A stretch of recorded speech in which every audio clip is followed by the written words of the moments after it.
I've been thinking a lot recently about the relationship between radical acceptance and grief. It was a few months ago, I think. I was talking to my therapist and she was asking me, how do you feel about this?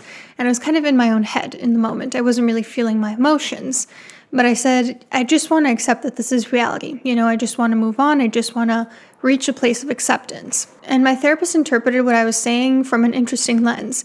She took it as a stages of grief approach. If you're not familiar with the different stages of grief, we're going to get to that today. But the last stage of grief is acceptance. Now, when I was talking about I just want to accept that this is reality, I was referring to more like the Buddhist ACT DBT sense of radical acceptance, not the stages of grief version of acceptance. But ever since that moment, I've been reflecting on the relationship between acceptance and grief. And I've started to think that you cannot really reach acceptance unless you first feel your grief. So today, that's what we're going to talk about. I'm Anna Uden. I'm a doctor of clinical psychology and a fiction author. If you want to check out my fiction book, The Curse in Their Veins, down below. It is a great time of the year to read it. It's a witchy book, and let's get started.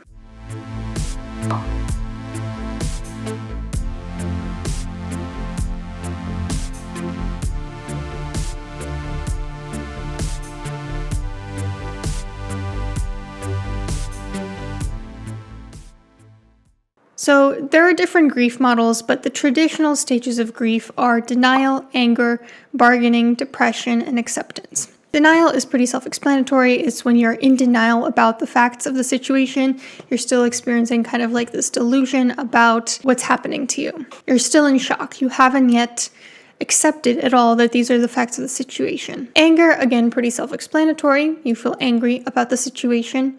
Bargaining is when you're kind of trying to negotiate with the universe in a way and say like, oh, if I had done this, I could have prevented this, or if only I'd done that, if only circumstances had been different, almost like taking responsibility and trying to negotiate the outcome that's already happened.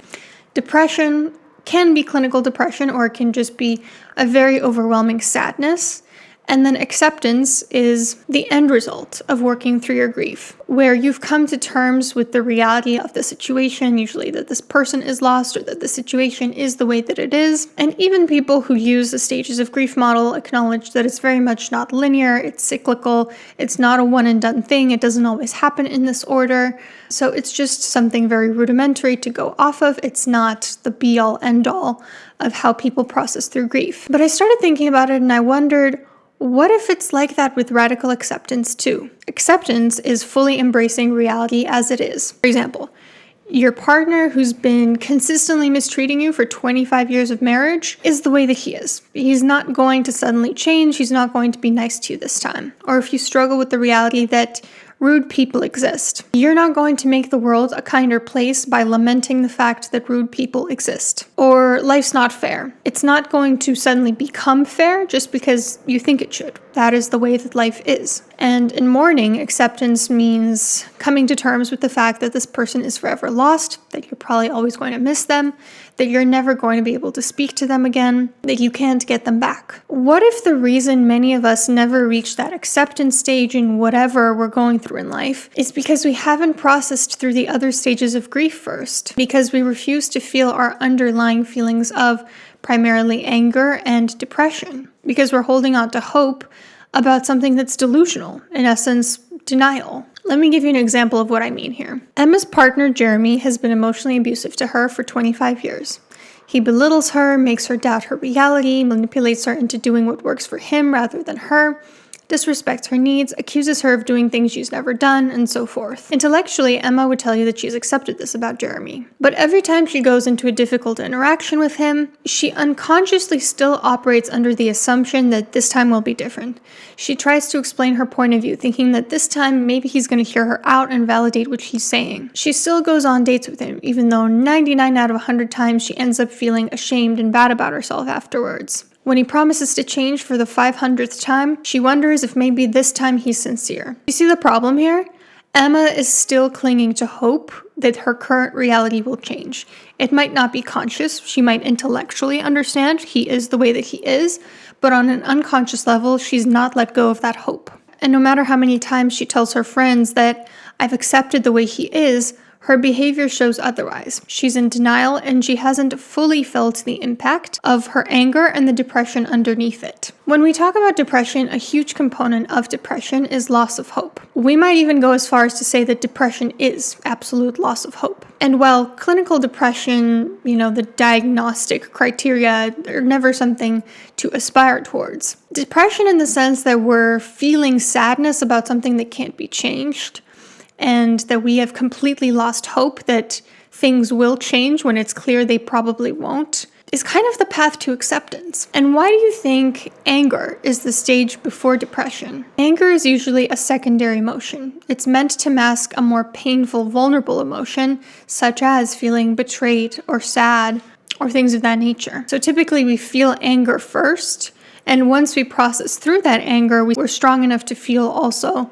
the deep depression that lies underneath it. Now, how would it look if Emma were to indeed work through her grief and get to a place of acceptance? She would probably need to reach rock bottom first. A very painful place where all of her anger and depression about the way Jeremy treats her, full impact. She really feels it. Usually this is preceded by some sort of last straw or epiphany. So maybe Jeremy does something so egregious that she truly feels the impact of her grief. Or maybe she just goes to therapy and processes through these feelings on a really deep, vulnerable level. Or a combination of the two. Usually it is a combination of the two.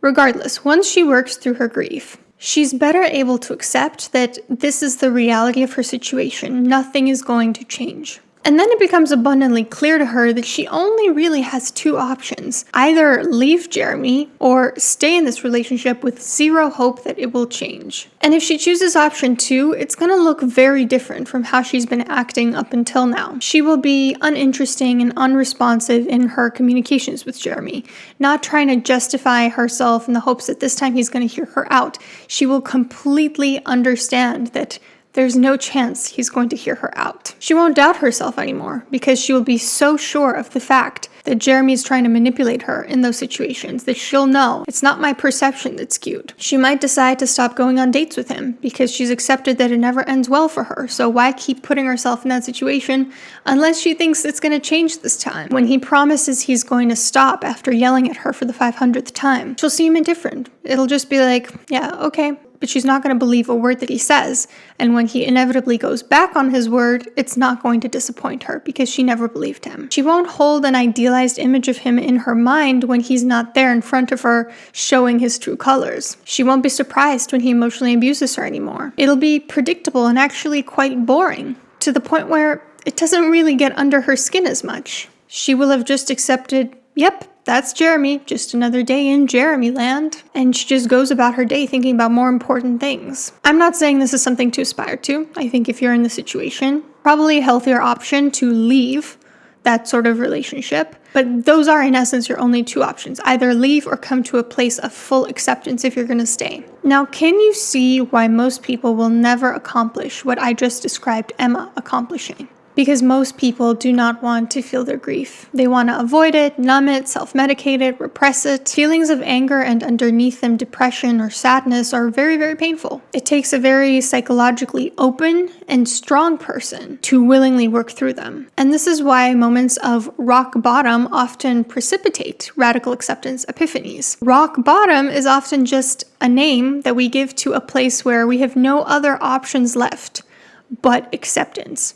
And it's become abundantly clear to us. And we're feeling the full impact of the depression and hopelessness of that situation. Like I've spoken about how in my eating disorder journey, I had a rock bottom after a trip to Iceland where I was just in so much distress. And I came back and I was kind of invalidated by my therapist at the time. And I really realized how I was in between a rock and a hard place and how my only option was acceptance of the situation. Acceptance that, yeah, your body is not what you want it to look like in this moment. Go about your day. Stop resisting that. It is what it is. Rock bottom is often the catalyst for the most powerful, long-lasting transformation. But the irony is that avoiding pain is the opposite of acceptance. You can never reach acceptance by doing the thing that defines its opposite, which is resistance. If you want to reach radical acceptance of a situation, you need to feel your feelings of grief. And only once you reach acceptance can you truly become honest with yourself about what your options are and start acting in ways that minimize your pain. You get a little bit of short-term pain, you go to that rock bottom, you feel your anger, you feel your depression, you feel your grief, so that you can have long-lasting psychological acceptance. I hope this video was helpful. Let me know what you thought below, and I'll see you soon.